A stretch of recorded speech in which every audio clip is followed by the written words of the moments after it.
My name is Mary Matthews, and I am the interactive media producer for the Transport Workers Union of America. I travel the country, shooting, producing, editing, and distributing online video, all about TWU members and sometimes the labor movement at large. Okay, so let's go over the objectives if we can. Keep going. Good. Almost there. Here we go. Okay. So today we're going to go over some video production and post-production methods, some distribution models, some lessons I've learned about some effective online video messaging, and then I'll include a few case studies and best practices. The agenda. We'll start with pre-production, just kind of how the video process unfolds. So shooting and editing tips, online video distribution models, a few case studies of the videos that have and have not worked for TWU, and some resources that I personally find helpful when producing videos. So let's move into pre-production. So the majority of video work that I do is field shooting. I don't do a lot of in-studio stuff at all. I travel to an event or location to cover a story or issue involving a TWU local or the labor movement at large. When I get a video request through our media department, it's sometimes from a TWU local around the country. It can also be from our international staff representatives. So I make some initial calls to set up interviews with the people involved to book my travel, and I try to do all this with a 3-day video turnaround time in mind. You know, online video can have a shelf life of a banana, so it's important to get all your interviews and coverage in one day.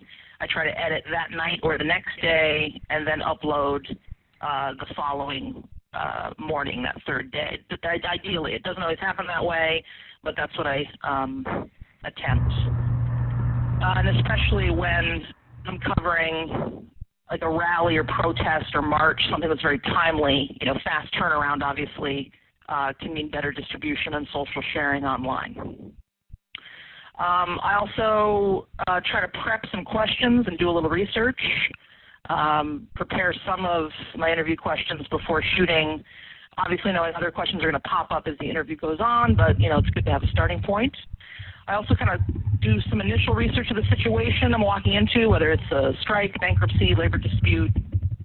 Usually local news outlets will already have stuff posted online, articles or videos that can give you some background on what their take is on what's going on and give you a sense of the situation.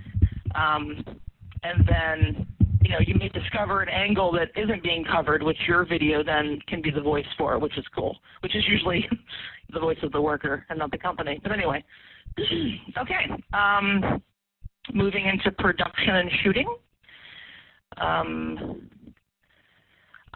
Equipment-wise, I currently shoot on a Canon SD SLR. The on-camera microphone for Canons are actually horrible quality, so I use a shotgun mic that plugs into the camera for general audio of events and locations. Then I use a wireless Sennheiser mic plugged into a Zoom audio box for interviews. If you can go to the next slide. Thank you. I use a light travel tripod from Manfredo. It's tall enough so it goes like 6 feet tall, so you can interview tall people. But it's also very light to travel with, which is great. And I also use something called a FIG rig when shooting marches and protests and rallies. The FIG rig is a kind of steering wheel that the camera goes into, and it stabilizes the camera so you can move quickly without getting jumpy or shaky shots. And this was incredibly helpful during things like Occupy Wall Street when I was being pushed around and chased by police officers. I also, for the most part, use natural light and do not use a lighting kit. Very rarely will I use a lighting kit, and if I do, it's like one light stand in a soft box, and that's it. So, pardon me. that's pretty much it for equipment. If we can move into interviews. So every time I conduct an interview with anyone, no matter what's going on or where we are, it starts with the same question. Where are we and what are we doing? I let the voice of the worker be the narrative of the video. There's no voiceover. There's no titles in between. People telling their own stories in their own voices, I feel, is vital to documenting worker experiences, and I think makes for a more powerful and empowering video. When framing the shots, I stand either to the left or right of the camera. I ask the person I'm interviewing to look at me, not into the camera. I find the eye contact helps relax the interviewee and makes for a more personal and connected interview for us both. Always key to find a quiet place for interviews. Not always easy, especially if you're at any kind of rally, march, or protest, but don't shoot next to loud traffic, a marching band, or speakers pumping loud music. Obviously, if your interview subject is chewing gum or has a Bluetooth headset on, can you ask them to get rid of it? And if you're interviewing someone sitting down in a quiet space and they're in a swivel chair, if you could switch it out for a stationary chair, because people swivel constantly, and that can be distracting. Sorry, one sec.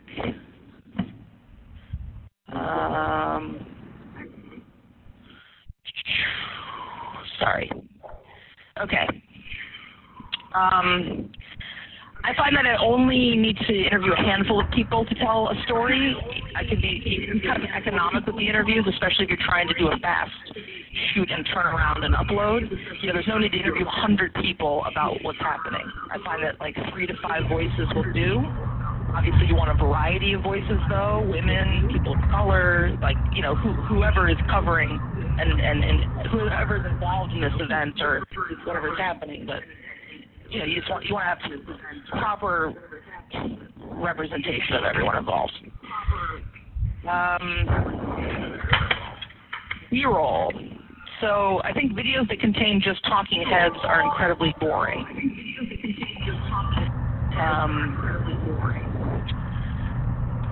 This is a visual medium. We want to see what people are talking about. Whatever people mention in their interviews, the work they do, safety measures on the job, the uniform they're wearing, show it, show it, show it.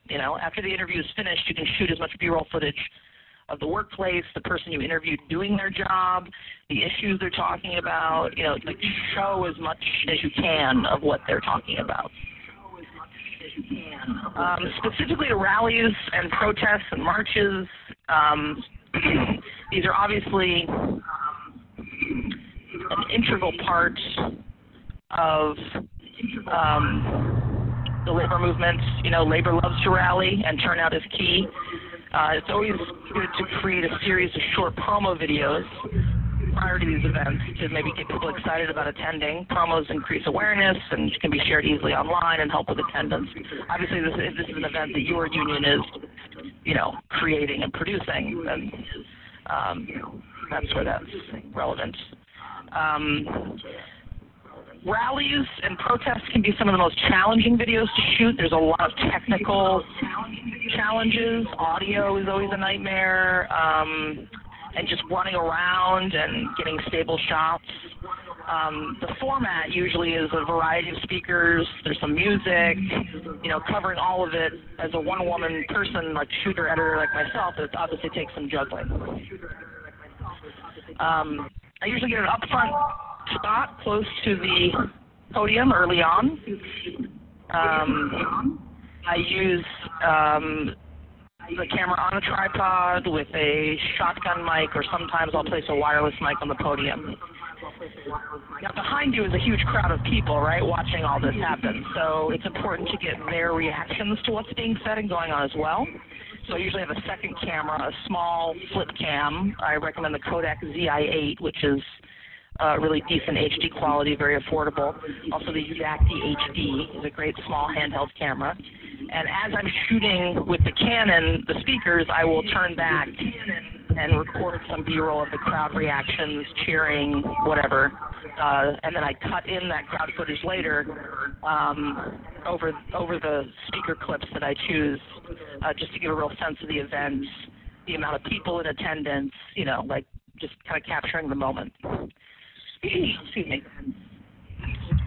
When covering actual action, like marches in the streets or, you know, physical movement, obviously try to get ahead of the crowd as much as possible to get good clean shots of banners and signs and the crowd in motion. Always good to get long extended clips of chanting, close-ups of faces and families and any, you know, musical bands, marching bands might be playing.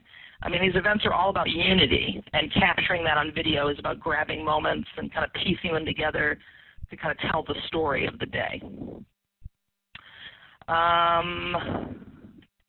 Occasionally, arrests or scuffles can take place during these actions. A good way to cover this is to go low. Shoot low to the ground. Between people's legs, you will see protesters on the ground. You'll be able to capture what is physically happening between protesters, police, anyone else. So you're not shut out of it, you know, but shooting low is really helpful. Obviously, in the situations you want to hold tight to your camera, as tight as possible to get knocked around, and never stop recording. But do get out of there, obviously, if you feel like your life's in danger or, you know, you're facing physical harm or, you know, whatever. And then when the end of the action is wrapping up, whatever it may be, that's when I try to interview participants after the whole thing's over. People can really reflect on the day, on specific speakers, on, you know, why they chose to participate, any drama that might have unfolded, what inspired them to be there. And then in the edit, I can combine all the facets of the day, the speakers, the march, the interviews, into kind of, you know, one story. Okay, we move into scripted video. Oh, yeah. So scripted video and mashups. Occasionally I produce scripted videos that I write and kind of strike at the heart of a specific political issue or pieces of legislation that are affecting the American worker. These videos are often matched with online petition campaigns we run, calling for viewers to take action in support of workers in some way. And these videos have been very successful. They can be some of the most impactful and most shared content that we produce. I'm gonna discuss specific scripted video later on in the presentation during the case studies. Also, mashups is something we do, and that's a great video format to get a lot of traction online. You know, by cutting or mashing up clips together for a message. These types of videos are very much a part of the video language of the internet, and again, I'll discuss this specifically in the case study section down the road. Editing. So I edit on Final Cut Pro on a Mac. I use some LiveType for titles and some Motion for movement and post, but I don't go crazy with, like, I feel like the work is like more documentary-ish than anything. It doesn't need to be a Star Wars epic kind of pre-roll. My basic assemble process, I cut up all the interviews for the best sound bites. I put the sound bites in order that best tells the story, and then I add B-roll, lower third titles of the people who were interviewed, some music. I color correct and do a final sound. Final sound mix.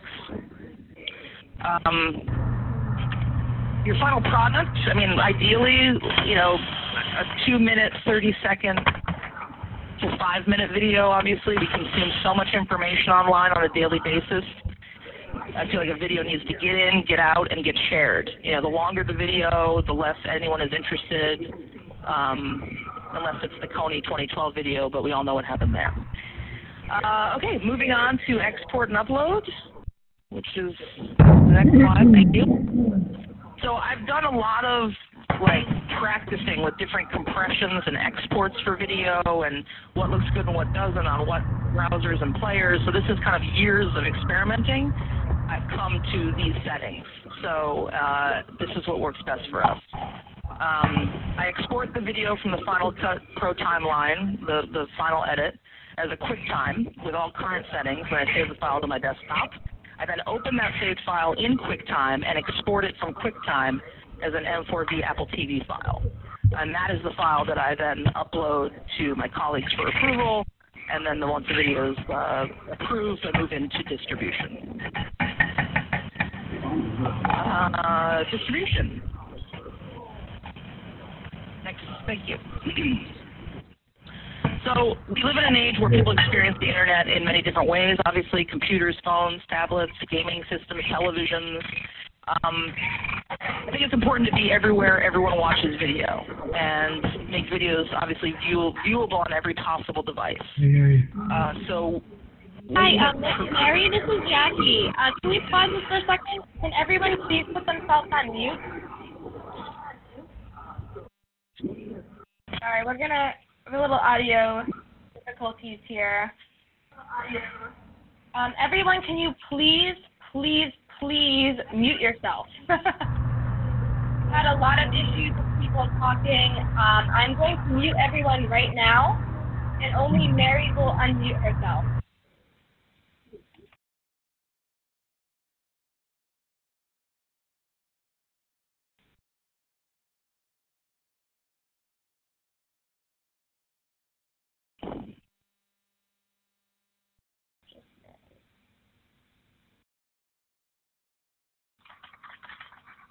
Okay, so video distribution. There we go.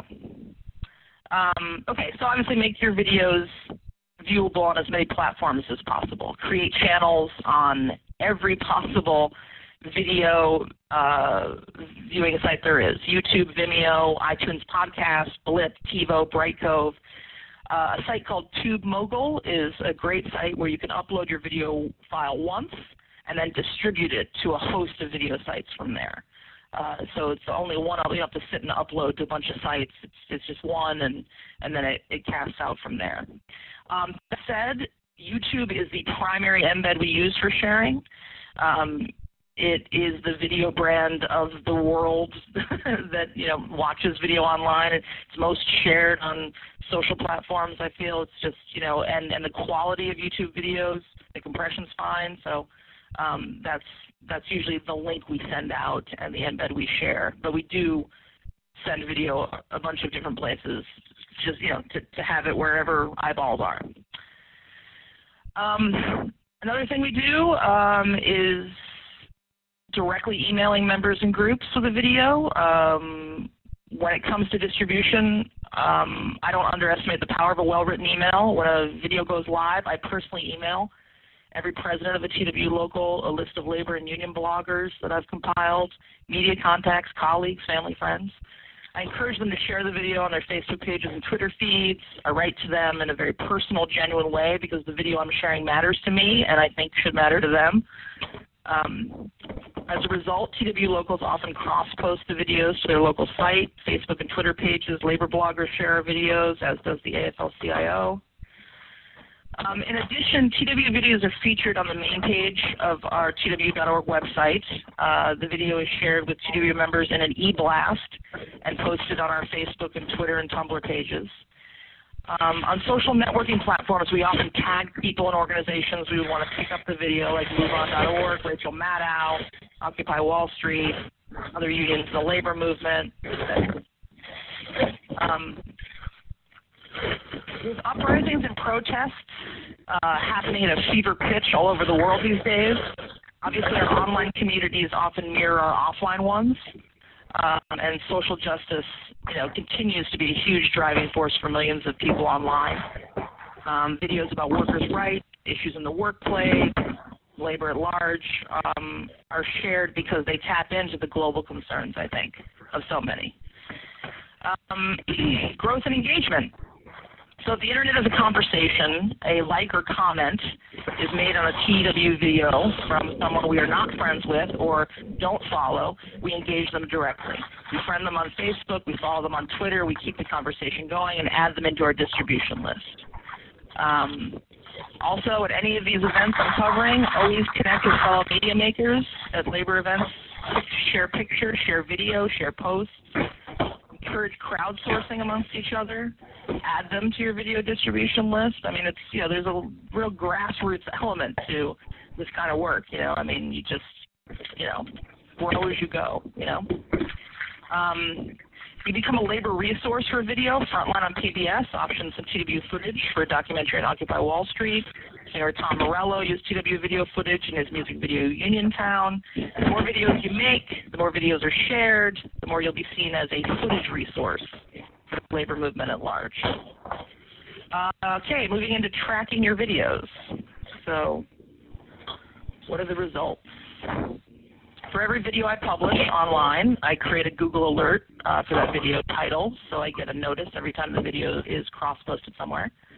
I take a screen grab of that cross-post, of the cross-posts wherever they are, and then I add it to a monthly viral video outreach report that includes a notable cross-posts, grands, totals of video views for the month, and all the video sites the video is uploaded to. This helps me kind of spot blue trends or observe what types of video do well over ones that don't, and in general keeps me aware of where TW videos are being seen and shared online. All right. Sorry, Mary. We're gonna do another timeout. I just want to make sure everyone is muted again. So what I'm going to do is I'm going to stick everybody on mute. It looks like there are two people whose microphones are on. It looks to be Nicole and Fred. So if you guys could either mute yourselves or please stop doing stuff near the speaker, that would be great. I'm sorry, it's not a great system today. We're just trying to work with what we have. So I'm going to mute everyone, and then Mary will unmute herself, and we'll get started again. Thank you.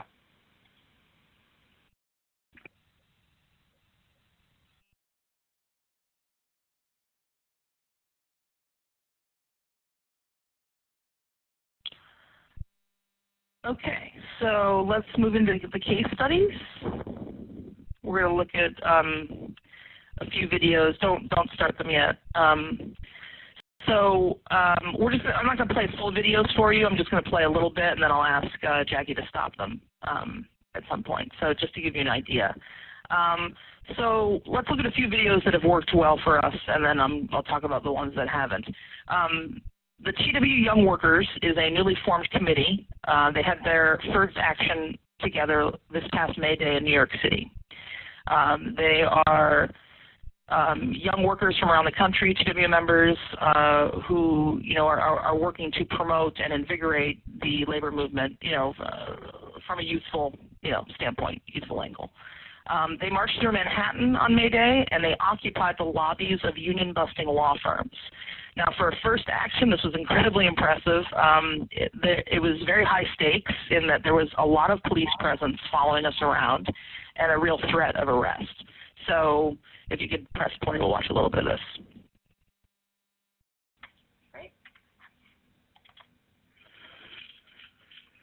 We are in New York City, Manhattan. We are fighting today for young workers' rights and workers everywhere. The May Day, International Workers' Day. We're marching for you work 40 hours a week to be able to put a roof over your head and food on your table. Fairness and equality for all, everybody. Workers will be in the streets, immigrants will be in the streets, community groups will have assemblies in the park. People coming together from all these different groups, we can support each other and make each other stronger. When Hurricane Sandy hit back on its feet, moving throughout the city, we move New York. We're here to organize as young workers. We got to get involved. We got to get involved early. Young people, united, will never be defeated. To make sure that unionism survives. TW, young workers! It's very important to have a young workers committee because what we're doing is creating a forum. My name is Drew. I'm a TWU member from Ann Arbor, Michigan. I've been a member now for a little over 5 years, and my first couple of years I didn't have anything to do with anything. And that's why we formed the Young Workers Committee, is that we need to grab young people all the time and quicker and sooner so they can get involved and be active from the get-go. And we're here to take the fight to their door. We're at Bryant Park. For the TWU Young Workers, and to go occupy some offices for a little bit. We're doing actions against the union busting firms and places where we need a contract for our workers. I spoke at 7 Madison, which is a New York City Transit Authority building.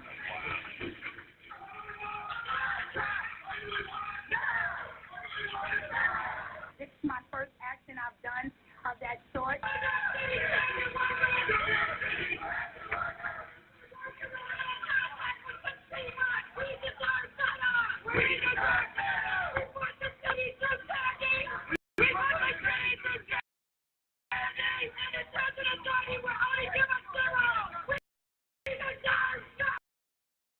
It gave me unity and solidarity with the other brothers and sisters that support us.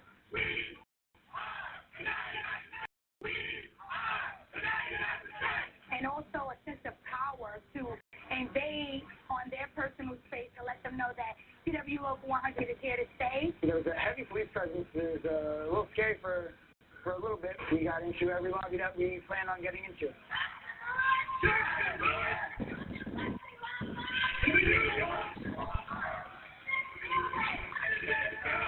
I really didn't even pay attention to the guards. I mean, my purpose was to get in there, get fast, and go. Okay, you can stop it now. Okay, sorry, I don't know how well that showed up for you guys. It was a little slow for me on this end, so I think Jackie will be providing links to the YouTube links for these videos as well, so you can view them at some point.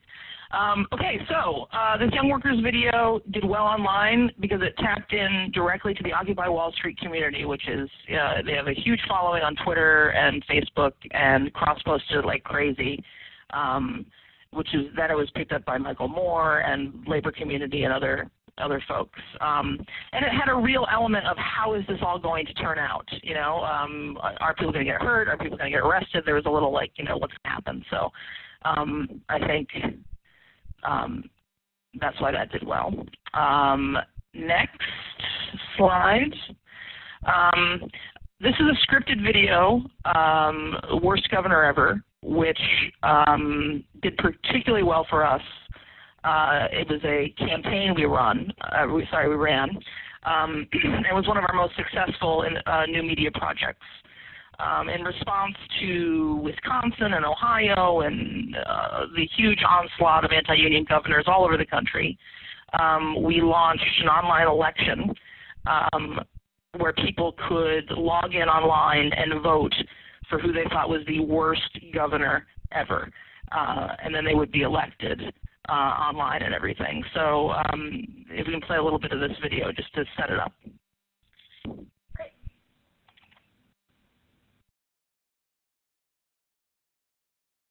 Hello, my name is Scott Walker, and I am the worst governor ever. In the great state of Wisconsin, I created legislation with all collective bargaining against unionized public employees, excluding police and firefighters. Well, if that's the case, then in truth, I am the worst governor ever, John Kasich, from Ohio. I, too, created legislation to dissolve collective bargaining amongst public employees, including police and fire.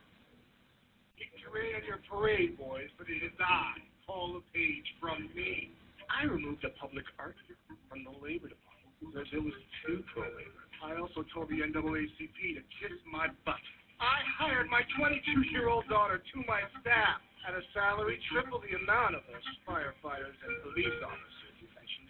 And oh, by the way, I'm attempting to overturn child labor laws. It is I, Paul LePage of Maine, who is the worst governor ever. Agreed. Not so fast. Rick Scott here from Florida. I, too, created anti-union legislation. I rejected billions of dollars in federal funding for job-creating, economy-boosting high-speed rail. So did I. Me too. I also created legislation that would require struggling Floridians to pee into a cup in order to receive public assistance. I am the worst governor ever. With so many extremely conservative, far-reaching, anti-labor governors in office today, It's difficult to decide who in fact is the worst governor ever. It's time America came to this vital consensus together. LawForever.com. Cast your vote today. From Maine to Wisconsin. Okay, you can stop it. Okay. Yeah. So again, sorry. Technically, I know this might be coming across to you guys more like a slideshow than a video, and I'm sorry for that. And again, the links to the YouTube video will be available to you after. We printed and distributed campaign posters for each of the candidates. We ran Facebook pages and Twitter feeds for the contest. People got very competitive about wanting their governor to be voted the worst one. MoveOn.org featured it on their front page. We got a lot of media attention, and what I'm really thrilled about is we got direct response to the campaign from governors who were nominated. So Arizona Governor Jan Brewer said it was an honor to be nominated as the worst governor ever because if a union thinks she's the worst governor, she must be doing something right, which is an incredible quote. So in the end, Florida Governor Rick Scott won by a sizable amount. And the last video, during the last presidential election, we produced a series of Get Out the Vote videos, which were mashups we called Mitt Romney for the American Worker, where we just cut together statements he had made and put them all in one place, just talking about all the horrible anti-worker plans he had for the country. So we'll play a little bit of that. If I become president of the United States, one of the first things I will do, actually on day one, is I will end the government's favoritism towards unions and contracting on federal projects and end project labor agreements, and I will fight to repeal Davis-Bacon. But there are other subsidies that I think you're going to find that we take out. Give me one. Well, the subsidy for Amtrak, the subsidy for Amtrak, I would eliminate that. We'll probably stop spending money to subsidize Amtrak. And I will fight for right-to-work laws.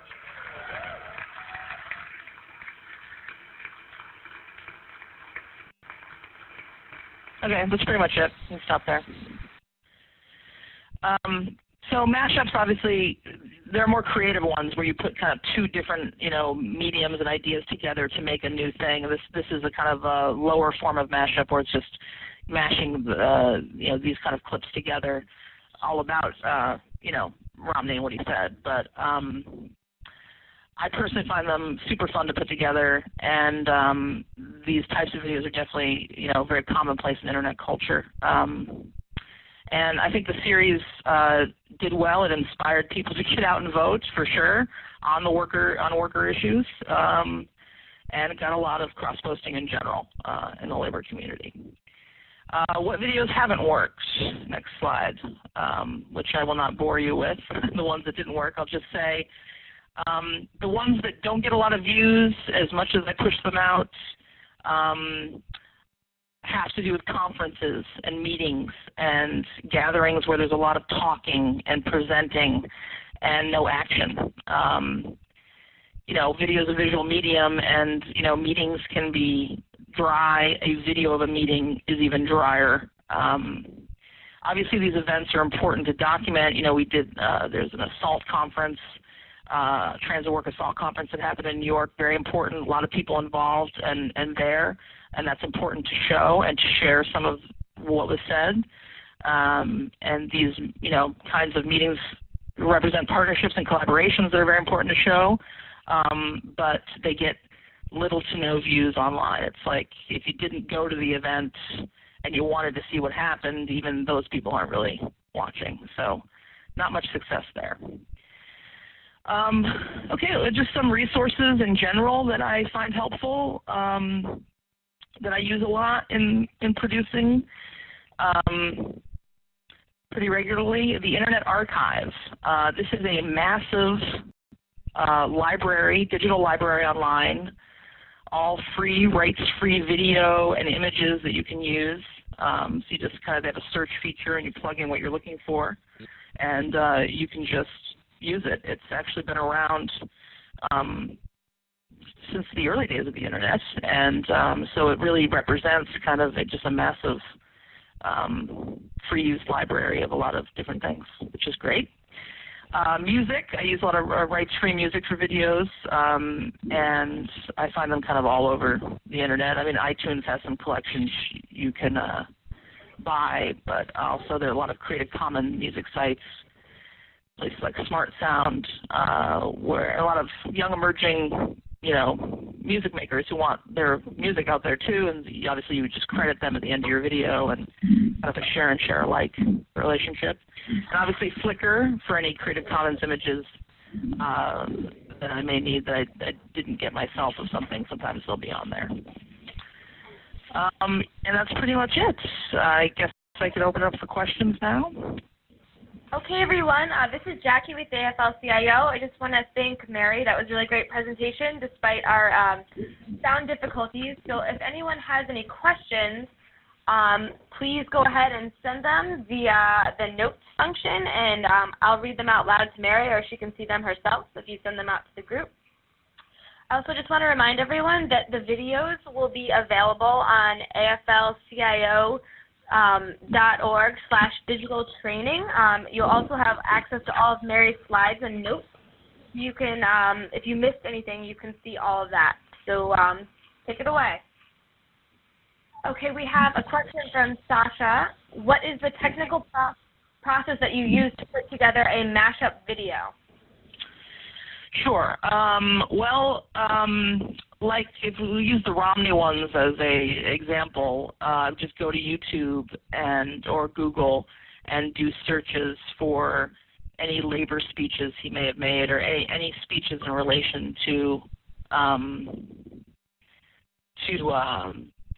labor, and then find the horrible things he said, and then just put them into Final Cut Pro and cut them up and kind of add titles or music and just kind of make it flow a little bit. So the writing process of them, or the using titles, or how they're that kind of all happens just within the edit itself. I don't write a paper edit or script or anything and then do it. I just kind of find the clip that's appropriate and match it with another one, and it's all kind of done in Final Cut. Great.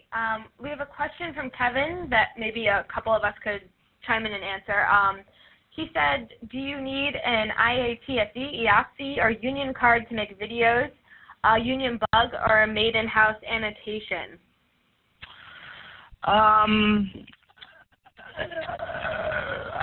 To me, I don't know if I understand the question. Like for me to produce videos, or to get people to be in videos? I'm not. What do you mean? Let's see if Kevin will follow up. I think perhaps he means for people that are at something like I know he's at the New York State Fed. Do you guys have a policy about the videos that you create? Do they need to be done by a union member? Is there sort of any restrictions on that? No, I mean I am a staff member of TW International, and I am a union member of TW Local 100. So I make them all, and myself, I do it all on my own. If for scripted pieces like The Worst Governor Ever, I hired actors that are all union for something like that. So yeah, if it's some kind of scripted written and we need actors, they're all union. Okay, and just to follow up on that, I know a lot of people don't have access to an in-house broadcast system, and I know a lot of state feds and CLCs are wondering if they can do this. That's a really great question that I will actually ask people internally and get back to you. And if anyone else wants to know the answer to that, you can email me at jtortora, that's TORTORA, at AFL-CIO.org, and I will get back to you on that because that's a really good question. Does anybody else have any questions?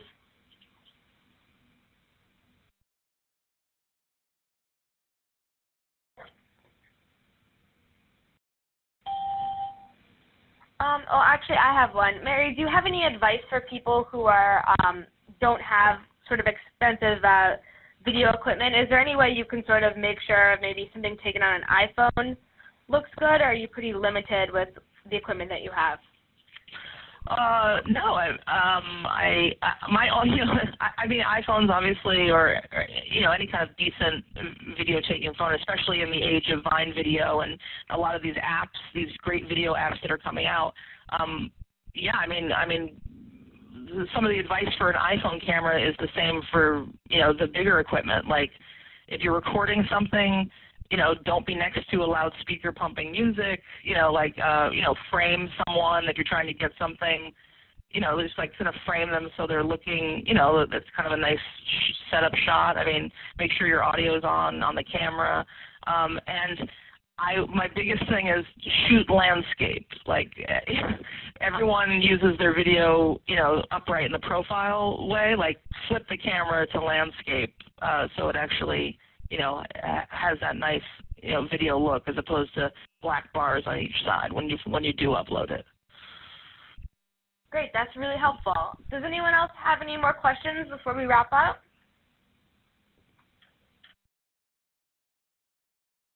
All right, it looks like we don't have any questions. Again, I just want to apologize. I know the audio was less than ideal today, but all of Mary's slides, a recording of this webinar, and links to all the videos that she did, which were really great. I hope you guys all watched them, will be available at aflcio.org/digital training. It will be under the video best practices link. And I just want to thank Mary so much for doing this, and everyone have a great afternoon. All right, thank you.